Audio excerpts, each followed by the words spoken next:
मित्रों, खुशी का जब एक द्वार बंद हो जाता है तो दूसरा खुल जाता है, लेकिन अक्सर हम बंद हुए दरवाजे की ओर इतनी देर तक देखते रह जाते हैं कि खुले दरवाजे की ओर हमारी नजर भी नहीं जाती।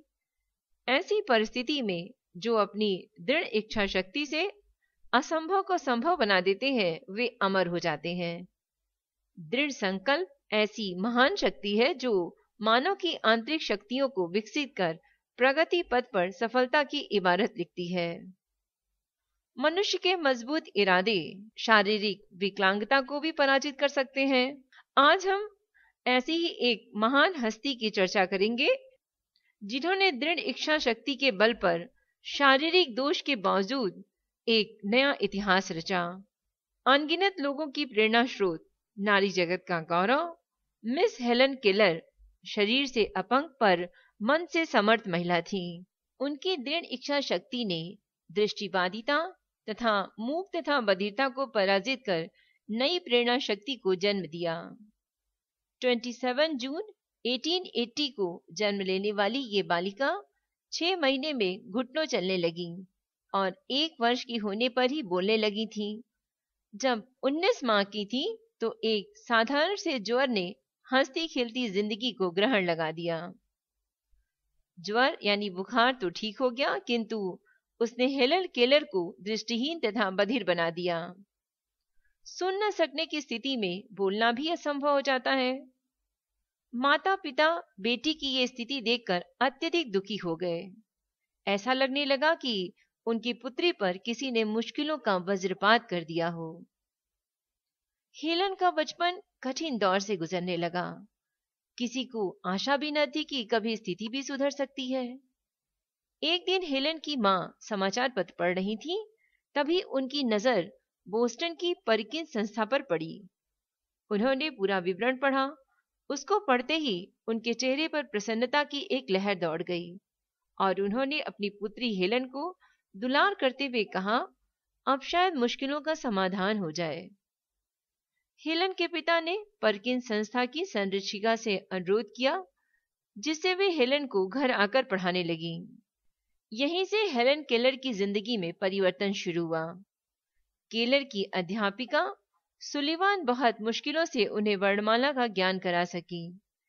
एक एक अक्षर को केलर कई कई घंटों दोहराती थी, तब कहीं जाकर वे याद होते थे। धीरे धीरे वे बोलने का भी अभ्यास करने लगी, जिसमें उन्हें आंशिक सफलता प्राप्त हुई। हेलन की इस सफलता के पीछे उनका संकल्प बल कार्य कर रहा था। कठिन परिश्रम के बल पर उन्होंने लैटिन, फ्रेंच और जर्मन भाषा का ज्ञान प्राप्त कर लिया था।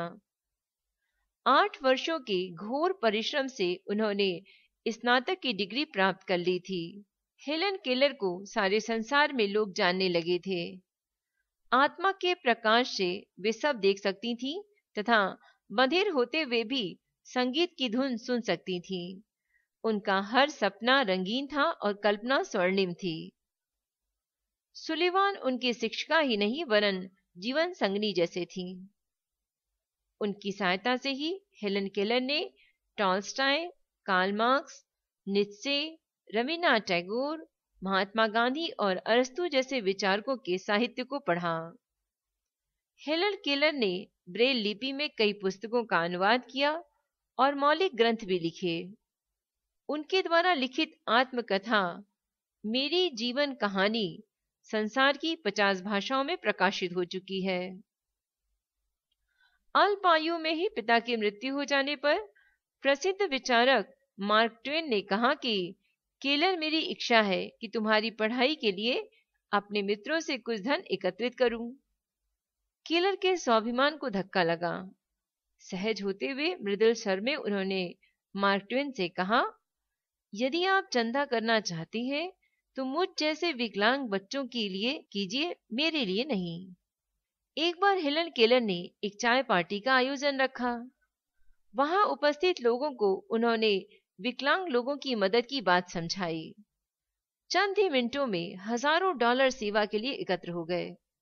हेलन केलर इस धन को लेकर साहित्यकार विचारक मार्क ट्वेन के पास गई और कहा, इस धन को भी आप सहायता कोष में जमा कर लीजिए।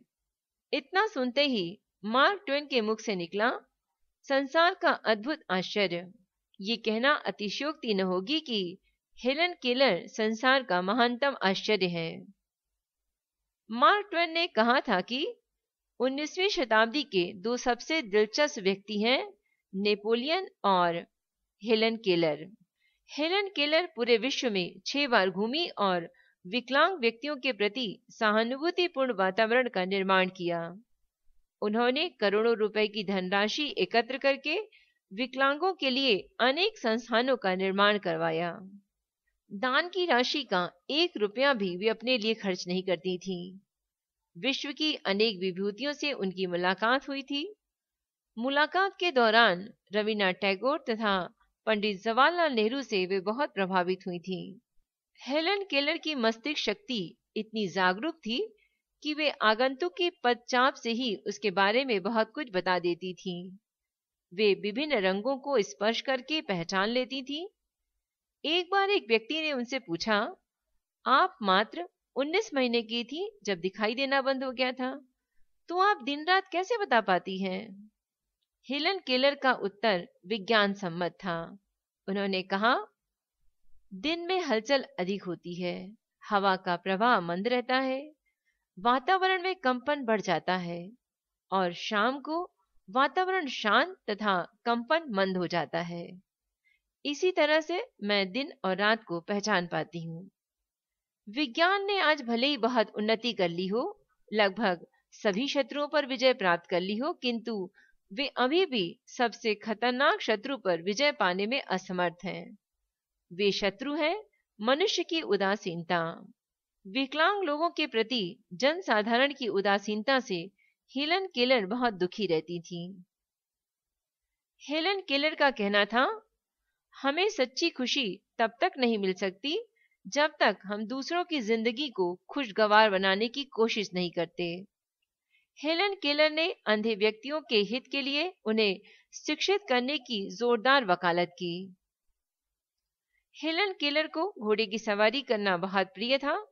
जब वे घोड़े पर बैठकर हवा से बातें करती थी, लोगों का हृदय अशुभ आशंका की ओर चला जाता, परंतु हेलन केलर ने दृष्टिवादिता के बावजूद सभी दिशाओं का ज्ञान प्राप्त कर लिया था।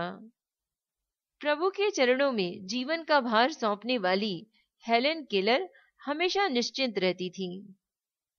हेलन केलर का कथन था, विश्वास ही वह शक्ति है जिसकी बदौलत ध्वस्त हुआ संसार भी सुख की रोशनी से आबाद हो सकता है। 1943 में द्वितीय विश्व युद्ध के दौरान हेलन देश भर के सैनिक अस्पतालों में घूम घूम कर अंधे, गूंगे तथा बहरे सैनिकों से मिलती रहीं।